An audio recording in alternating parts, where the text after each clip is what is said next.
امام حسین رضی اللہ تعالیٰ عنہ کے گھوڑے کا نام ذوالجناح تھا، جسے وفا کی علامت سمجھا جاتا ہے۔ ذوالجناح وہ گھوڑا تھا جس نے کربلا کے میدان میں امام حسین رضی اللہ تعالیٰ عنہ کا ساتھ نہیں چھوڑا۔ کربلا کی جنگ میں امام حسین رضی اللہ تعالیٰ عنہ ذوالجناح پر سوار ہو کے دشمنوں سے لڑتے ہوئے شہید ہو گئے۔ ناظرین، ذوالجناح گھوڑا کہاں سے آیا؟ اس کے بارے میں تاریخ میں مختلف مثالیں ملتی ہیں۔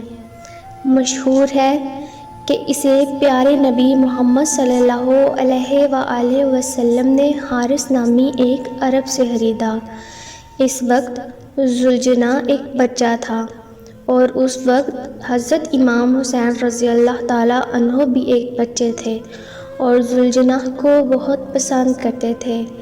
ایک اور روایت کے مطابق یہ گھوڑا نبی صلی اللہ علیہ وآلہ وسلم کو جنگ کے دوران مال غنیمت کے طور پر ملا۔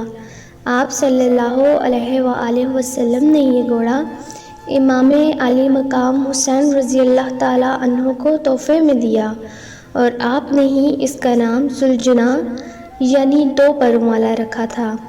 ذوالجناح کوئی عام گھوڑا نہیں تھا، اسے اللہ کے پیارے رسول محمد صلی اللہ علیہ وآلہ وسلم سے ذوالجناح کا لقب ملا تھا۔ ایک روایت کے مطابق ذوالجناح کا شجرہ اسماعیل علیہ السلام کے گھوڑے سے جا کر ملتا ہے۔ دوسری روایت یہ ہے کہ ابراہیم علیہ السلام جس گھوڑے سے فلسطین سے مکہ آیا کرتے تھے، ذوالجناح اس نسل سے ہے۔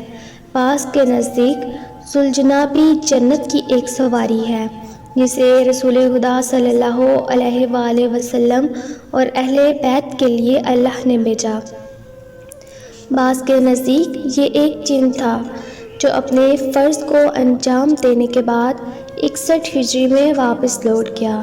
بعض کے مطابق ذوالجناح ایک فرشتہ تھا۔ ناظرین، ذوالجناح کے بارے میں بیش بہا روایات تاریخی کتابوں میں ملتی ہیں۔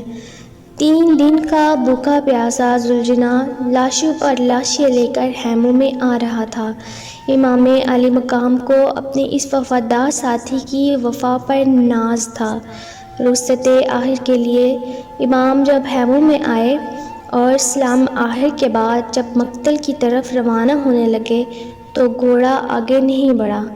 اس کے بعد امام نے کہا کہ یہ تمہاری آخری زحمت ہے، اس کے بعد میں تمہیں پریشان نہیں کروں گا۔ پھر کیا تھا؟ ذوالجناح نے اشارہ کیا۔ جب امام نے دیکھا تو پتہ چلا کہ گھوڑے کے سموں سے بی بی سکینہ لپٹی ہوئی ہیں، التجا کر رہی ہیں کہ میرے بابا کو میدان میں نہ لے کر جاؤ۔ امام حسین رضی اللہ تعالیٰ عنہ بی بی سکینہ کو بہلا کر میدان جنگ کی طرف روانہ ہوئے۔ امام حسین نے جم کر مقابلہ کیا، بالآخر ندائے قدرت ہوئی اور نواسہ رسول صلی اللہ علیہ وآلہ وسلم شہید ہو گئے۔ امام حسین رضی اللہ تعالیٰ عنہ کی شہادت کے بعد یہ گھوڑا بلند آواز میں ہنہناتے ہوئے خیمہ گاہ کی طرف آیا۔ ذوالجناح کی آواز سن کر اہل حرم سمجھ گئے کہ امام علی مقام حضرت امام حسین رضی اللہ تعالیٰ عنہ شہید ہو گئے ہیں۔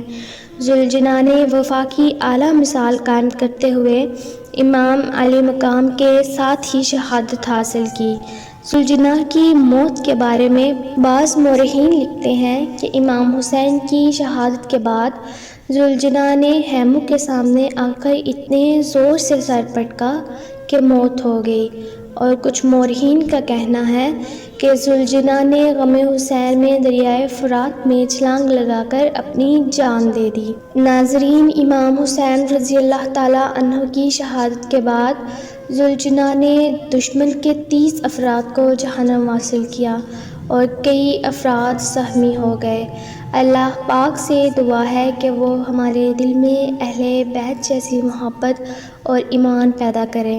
اللہ پاک ہمارا حامی و ناصر ہو۔ السلام علیکم۔ اللہ حافظ۔